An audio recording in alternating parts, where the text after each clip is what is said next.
we'll continue with Sarah, and we'll look at her yearning for the promised blessing and her impatience, her foolishness when it comes to Hagar, and her perseverance through years of silence, and the joy in the fulfillment of the promise, and her harshness in the treatment of Ishmael, and her happiness in the later years. But as we look at Sarah, I'd like to ask you a couple of questions about Sarah to begin with. If you were to look at Sarah, hope against hope, if you were to look against Sarah from what we've studied this morning, and we only have, as the old saying goes, half of the story, to a woman that was classified a princess, with a princess complex. And if you just you don't have to think very hard to come up with 2 or 3 names, and just put them in your mind. How hard would it be for them to complete the journey that we have so far in Sarah's life? What would it take, inside to be able to complete that? Well, her devotion to God and her husband had to be more than her devotion to herself. That's exactly right. She had to get out of her own self. And that's where the princess complex usually stops a lot of people from being able to fulfill their mission, is they can't step out of the box of their own self.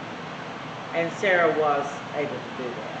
And her devotion was to Abraham, but her devotion must have also,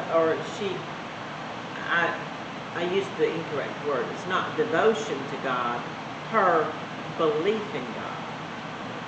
Because when she firmly believed that Abraham was going to be the father of all nations, she firmly believed that he was going to be the patriarch. And she firmly believed what God said. And she believed in Yahweh, the one true God. Remember, she was brought up in a pagan culture. So until age 65, they hadn't heard from the true God. Do you think it had anything? I don't know about the culture then, but in a lot of times, if a woman didn't have heirs, she could be divorced. I wonder if it, like I was saying earlier, she might have not had really a choice. I mean, did women have any choice in things back then? Well, they always have a choice, and that was set up by what we studied in Eve. They always had a choice to either obey or not. They always had a choice to either follow God or not.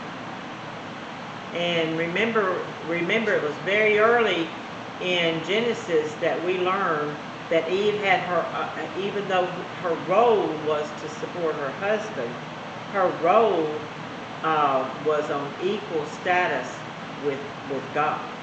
She and Adam were on equal in their belief in God and in their relationship with God.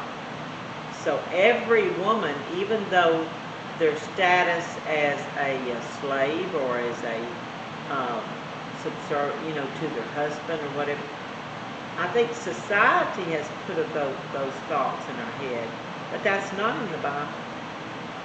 The subservient role is not in the Bible. Devotion is. Helpmate is. Helping your husband.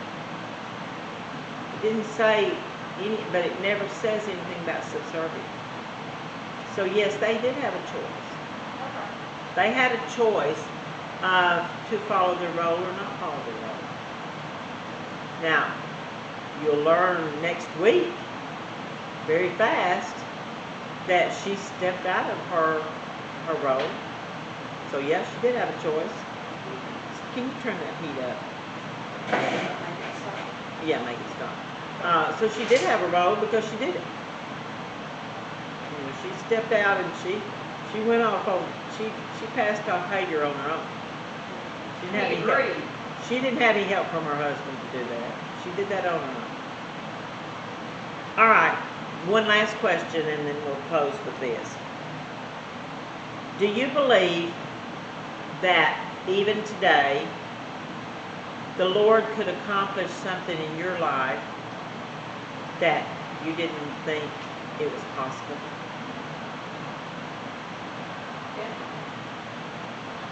Even at, because we're all pretty old, or we're all getting older. You know, we're not the youngest in the group and stuff. So we have a lot less years ahead of us than we have behind us, or that we look at it, and so the Lord can accomplish anything He wants to in our life. All we have to do is obey and listen, and we can accomplish it.